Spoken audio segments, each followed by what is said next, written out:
of today. And that story that really we have to bring back over and over is that capitalism has failed on 99%. That's the real issue here, is that what you have is a system that is actually causing now mass unemployment, mass poverty, mass anxiety about the future among huge sections of the population.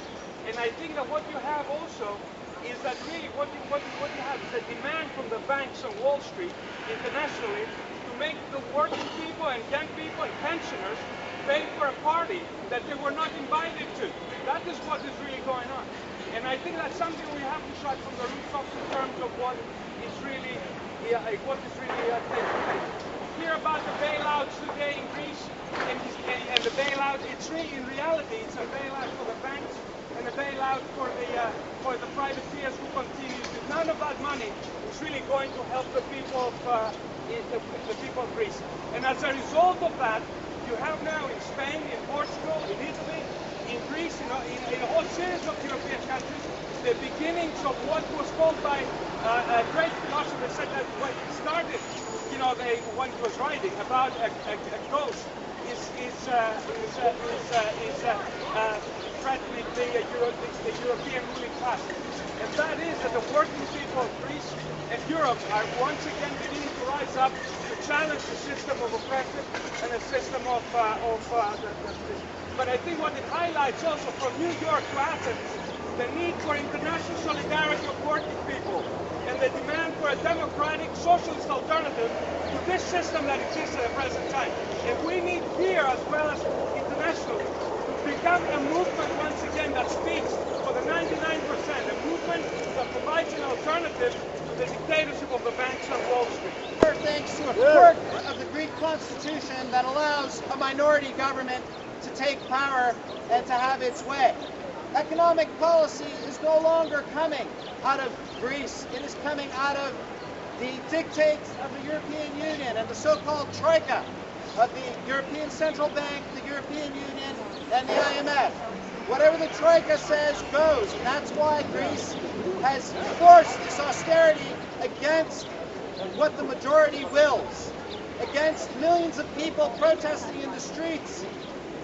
They have voted again and again and again, 3 times, for an austerity program that is starving Greece, that is making growth impossible, that is robbing Greece of the resources to deal with the economic crisis. And at the same time, Greece is also the destination for hundreds of thousands of refugees from wars in the Middle East. And they're trying to get into Europe, but where do they arrive first? In Greece. And because of EU policy, because of the Dublin Treaty, Greece is forced to keep all the refugees who come into Greece. They cannot go on to Germany and France and Italy, where they would like to go, where they might actually find jobs or where there might be a chance for them to survive. They are forced to remain in Greece. So Greece, on the one hand, is being robbed of its economic resources by EU policy, and on the other hand, another EU policy is forcing Greece to hold on to hundreds of thousands of refugees. And this has created an enormous crisis. Greek society is in chaos because of these policies of the EU. And this government in Greece, this minority government, this austerity government, is continuing with this policy despite this destruction.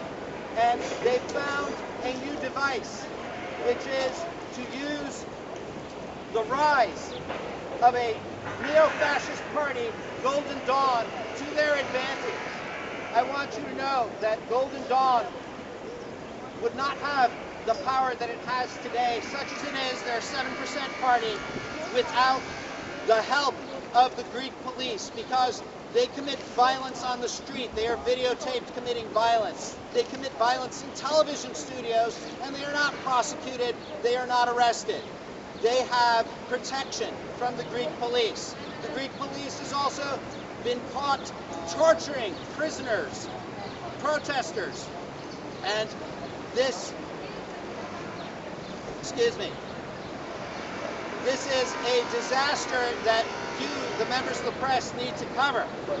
So Golden Dawn is being used to create a false narrative of the extremes, to say it's either us, the establishment, the austerity parties, or Golden Dawn and the extreme left. Well, it's not an extreme left. At this point, the anti-austerity left is very near to the majority in Greece. And they've risen up.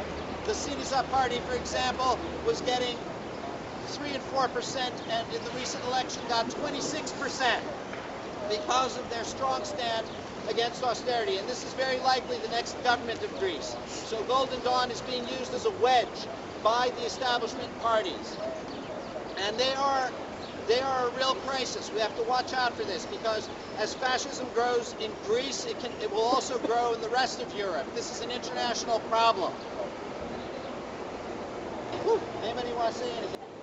But the stakes are high in Greece, and the interest in Greece is great, because Greece is just the first guinea pig, and the same failed recipe that has been followed in Greece is spreading around Europe, and it has the same destructive effects. Growing unemployment and a deepening recession, and a growing gap between the north of Europe and the south of Europe. They tell us that the European Union is supposed to bring the continent together, bring a continent that was destroyed by 2 world wars, and do away with those gaps that have created wars that killed millions of people. And yet what we see with these policies is that this gap is growing and it's taking new forms. In order to justify these policies, all kinds of racist stereotypes are being used against ordinary people in the South, Greeks, Italians, the Portuguese, and so on and so forth. They are telling us, for example, that Greeks are lazy. The reality, of course, is that according to the European statistics itself, Greeks work longer hours than any other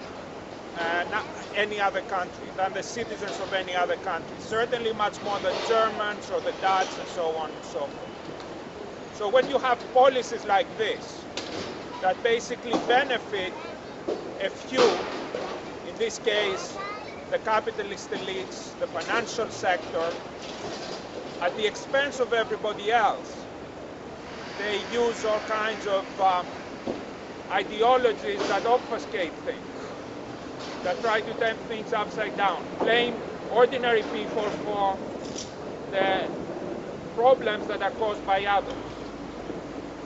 Greeks are scapegoated in Europe just as the immigrants are scapegoated in Greece.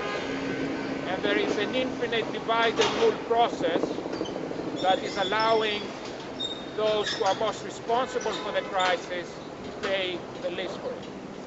And in the process, of course, the so-called European social model is being torn apart.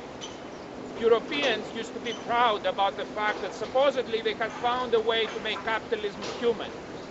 They were proud of their strong welfare states that protected people from the insanity of the capitalist markets with the booms and busts.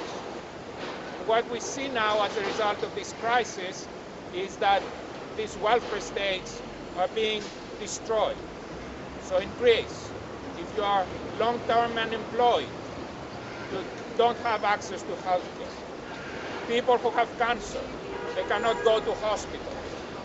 Even mainstream media like the New York Times report people with cancer letting the humus grow inside them for months till they become as big as an orange, and they pierce through their skins. And the only way they can get access to health care is through the solidarity networks by Greek doctors who try to help as much as they can. This is Europe, and the supposedly, in mainstream media you oftentimes hear about the bloated welfare state in Greece that created all these problems. That's the bloated welfare state in Greece, my friends. So what we are having here is we are sort of learning a lesson, I think, with this crisis, that this idea that of constant progress, this idea